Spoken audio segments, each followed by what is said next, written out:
Senator from Alaska. Mr. President, I want to compliment my good friend from South Carolina who came down here and talked about what this is all about. And I couldn't agree with him more. This is about families. This is about American families. He has these poster boards up there showing the American people what this is about. And I want to reiterate a couple points that he mentioned, Mr. President. First, the most important thing we're doing here, the bulk of the relief that we're providing in this tax bill is to provide middle-class families with more take-home pay, more money in the pockets of American citizens. That's what Senator Scott just talked about. And I couldn't agree more. So, on average, right now, our bill would bring the average American middle-class family about a $200 additional amount of money in their pockets per month. Per month. Now, to some people watching, that might not seem like a lot, but it is. Over $2,000 per year in every tax bracket that we have right now in the Senate bill would get a reduction. So, I want to echo the words of my good friend from South Carolina. It's confounding to me that our friends and colleagues on the other side of the aisle would deny hardworking Americans that extra money in their pockets. You don't hear them say that, but that's what they're doing. And that they would spin and twist the facts to make the public believe that the middle class is actually getting a tax increase. The public is getting spun by them. This would be a tax cut for these families. Significant amount. That's a plain fact. And what's so puzzling about this debate, Mr. President, about those who oppose this bill is how they would try to deny the Americans who need it, and we need it, extra money in their pockets, particularly right now. Mr. President, I want to talk a little bit about an article I read last year in the Atlantic magazine. It still haunts me. The article was titled, "The Secret Shame of the Middle Class." Here's a copy of it.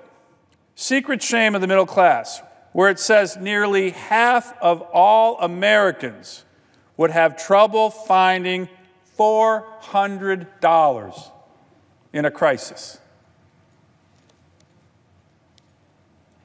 The author talks about families, 47% of American families, according to one federal study, wouldn't be able to come up with $400 in case of an emergency. This is truly the definition of living paycheck to paycheck. And the bill that we're debating helps address this. Significantly more money in the pockets of American families, middle-class families. Let me quote from this article, Mr. President. The author says, quote, "It was happening to the soon-to-retire as well as the soon-to-begin in the workforce. It was happening to college grads as well as high school dropouts. It was happening all across the country, including places where you might least expect to see such problems. I knew that I wouldn't have $400 in an emergency." That's the author. "What I hadn't known, couldn't have conceived, was that so many other Americans wouldn't have that kind of money available to them either. My local friend, a local butcher, his name was Brian, who was one of the only men I knew who talked openly about his financial struggles, once told me, if anyone says he's sailing through right now, he's lying," unquote. That's from this article. These are our constituents he's writing about. These are the people that we see when we go home. These are American citizens who need this kind of relief.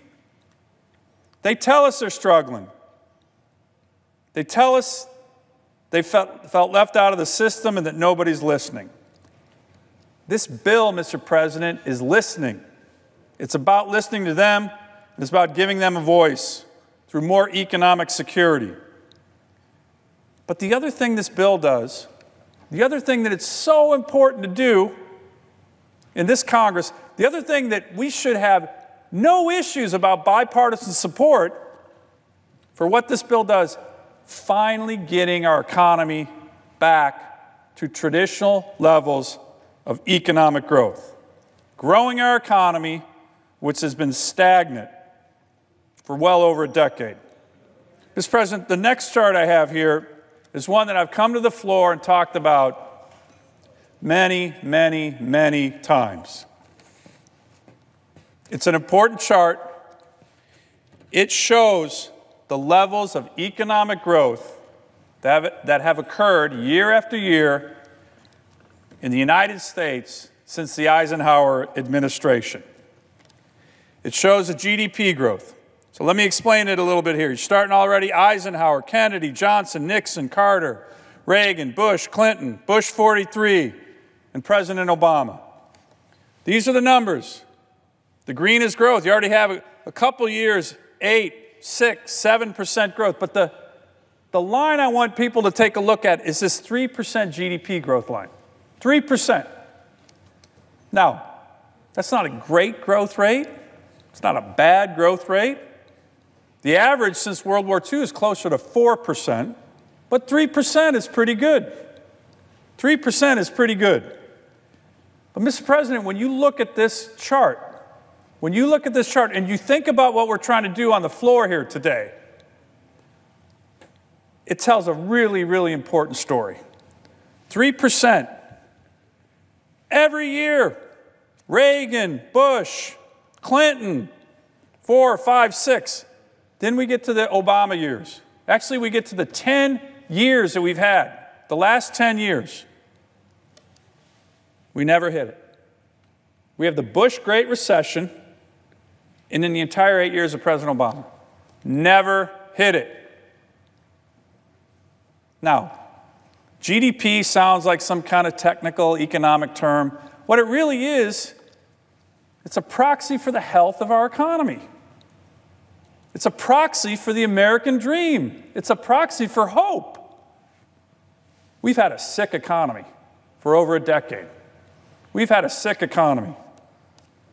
One thing that surprised me, Mr. President, how few of our colleagues talk about this. Now, as we've debated the tax bill, a lot of my colleagues on this side of the aisle have been talking about growth, growth, growth, growth, and how we got to get back to traditional levels of GDP growth, 3% or higher.